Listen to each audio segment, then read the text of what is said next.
Good afternoon, friends. Welcome back to my channel, that is Unfolding Path. So, yesterday we had completed till Article 80, which talks about composition of Council of States, Rajya Sabha, जिसमें total members जो है 250 है and 238 elected members हैं, जिसमें nominated 12 है, जो कि president करता है इन द फील्ड ऑफ लिसैस करके हमने पढ़ा था, literature, science, arts, social services and all. और प्रेजेंटली 245 सीट्स हैं, जिसमें से 233 इलेक्टेड है एंड 12 नॉमिनेटेड है, और 5 सीट्स वैकेंट दिए गए हैं क्योंकि पीओके, एक्साइज इन सब के लिए 5 सीट को वैकेंट दिया गया है। और जो रिप्रेजेंटेशन इन राज्यसभा है, राज्यसभा बेसिकली मेंबर जितने भी होते हैं वो सारे के सारे इनडायरेक्टली इलेक्टेड होते हैं, means of single proportional of representation and single transferable vote. ये हमने सेम चीज़ कहाँ पढ़ा था, ये प्रेसिडेंट के टाइम पे ही पढ़ा था, ठीक है, जिसमें बेसिकली और वाइस प्रेसिडेंट के टाइम पे पढ़ा था, उनकी इलेक्शन में ये यूज़ होता है proportional representation plus single transferable vote, ठीक है। Unequal representation in Rajya Sabha that is based on population. तो ये सब चीज़ें हैं लाइक दैट, ओके। सो आज हम स्टार्ट करेंगे आर्टिकल 81, ठीक है। ये आप देख सकते हो कि प्रेसिडेंट टू नॉमिनेट मेंबर्स है ना, नॉमिनेट मेंबर्स को प्रेसिडेंट क्या कहता है, सड़क से उठाकर स्टार बना दूंगा। तो this is what it happening. So it is a kind of a meme that has been made by Parmar sir. So in order to make it much more enjoyable and mind fresh करने के लिए कभी कभी बीच बीच में वो देते हैं, तो बहुत अच्छा है। बिकॉज ऑफ इन सब चीज़ों की वजह से ही और इंटरेस्टिंग हो जाता है पढ़ना, है ना। सो नॉमिनेटेड मेंबर्स को ऐसे ही उठाया जाता है, लिटरेचर, साइंस, आर्ट्स और सोशल सर्विसेज के जो भी अच्छे अच्छे लोग हैं उन सबको नॉमिनेट किया जाता है, किसके द्वारा, प्रेसिडेंट के द्वारा। तो टोटल राज्यसभा में 12 नॉमिनेटेड मेंबर्स हैं, ठीक है। अब आर्टिकल 81 में कहता है composition of house of the people. House of the people जो भी है, पीपल का जो हाउस है दैट इज़ लोकसभा को ही बोला जाता है पीपल का हाउस, ठीक है, house of the people. Total members जो थे मैक्सिमम 550 थे, ठीक है, 550 है, और 530 from the states and 20 from union territories. Union territories से 20 है और स्टेट से 530 है, ठीक है। टोटल 550 मैक्सिमम स्ट्रेंथ है। प्रेजेंट स्ट्रेंथ क्या है, 543 इलेक्टेड मेंबर्स है, जिसमें 2 Anglo Indians were nominated by the president के द्वारा 2 एंग्लो इंडियंस नॉमिनेटेड होंगे। आपको कन्फ्यूजन हो रहा होगा कहीं ना कहीं कि इलेक्टेड क्यों लिखा हुआ है ना, इनडायरेक्टली इलेक्ट होते तो इलेक्टेड कैसे, वो भी तो इलेक्ट ही हो रहे हैं ना, इनडायरेक्टली हो रहे हो तो। ये डायरेक्टली इलेक्ट हो रहे हैं, वो इनडायरेक्टली इलेक्ट हो रहे हैं, बट इलेक्टेड है, right.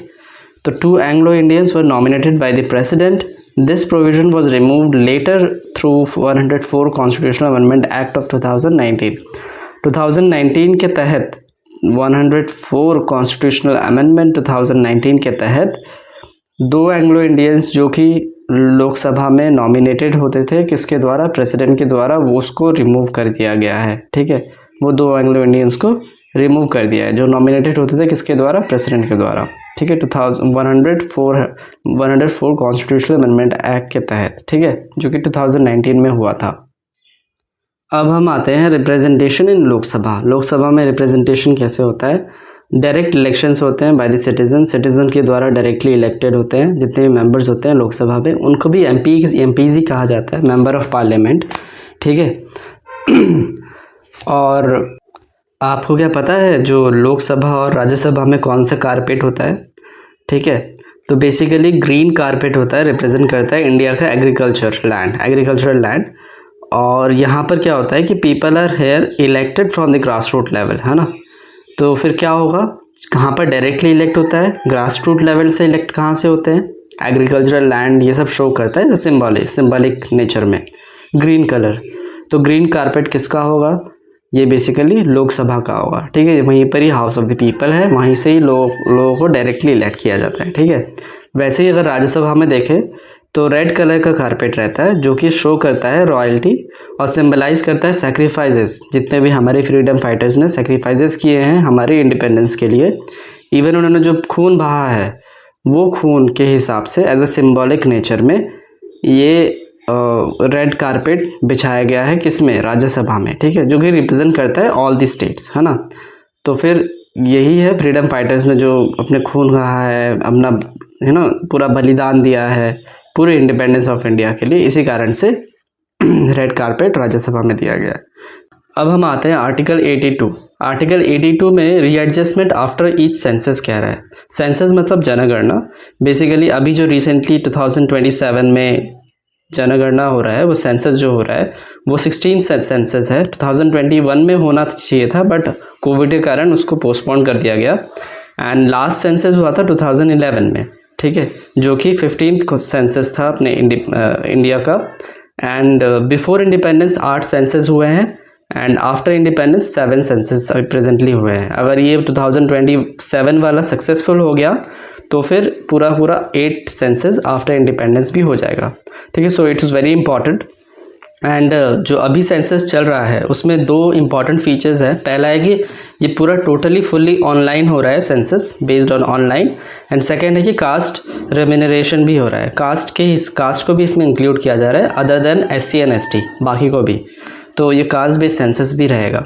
So this is all about census. Now delimitation commission establish किया गया after every census of 10 years to divide the constituencies based on the population, है ना। इतना तो हमें पता है, कंस्टिट्यूएंसी के डिवाइड करने के लिए पॉपुलेशन के हिसाब से सेंसस का रिक्वायरमेंट होता है। तो हर 10 साल में सेंसस किया गया है, इसी कारण से डीलिमिटेशन कमीशन को बैठाया गया, ठीक है।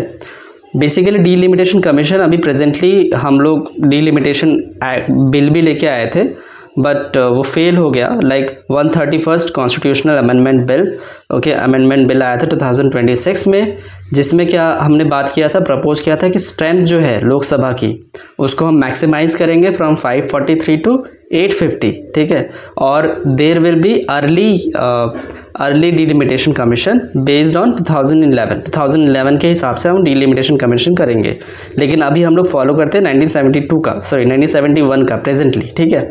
लेकिन अभी हम चाह रहे थे कि 2011 के हिसाब से चले, एंड बट वो पास नहीं हो पाया। और एक इसमें लिंक था कि हम अगर डीलिमिटेशन हो गया तो हम 33% reservation of the womens in the Lok Sabha could also be possible, तो वो पास नहीं हुआ, है ना, क्योंकि स्पेशल मेजॉरिटी की ज़रूरत है, 2/3 plus half of the majority of the present and voting, है ना, उस हिसाब से।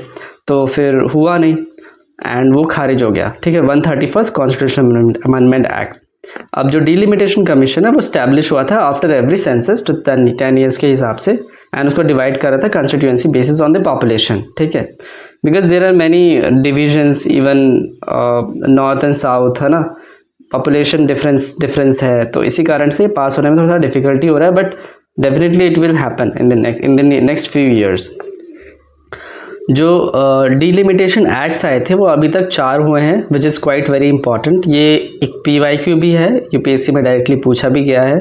तो first was in 1952, then 1962, then 1972, then 2002, ठीक है। और की अमेंडमेंट्स क्या क्या हैं? 42nd constitutional amendment act of 1976, जिसके तहत seats were fixed based on 1971 census until 2000, ठीक है। 2000 तक 1971 को ही हम यूज़ कर रहे थे एज अ कंस्टिट्यूएंसी का पॉपुलेशन के हिसाब से, उसी हिसाब से हम सीट्स वगैरह एलोकेट कर रहे थे राज्यसभा या लोकसभा में, right.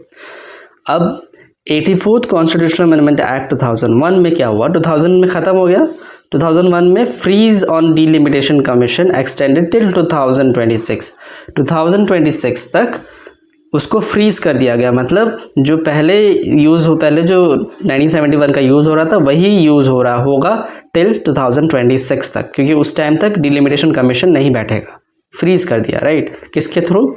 84th constitutional amendment act of 2001।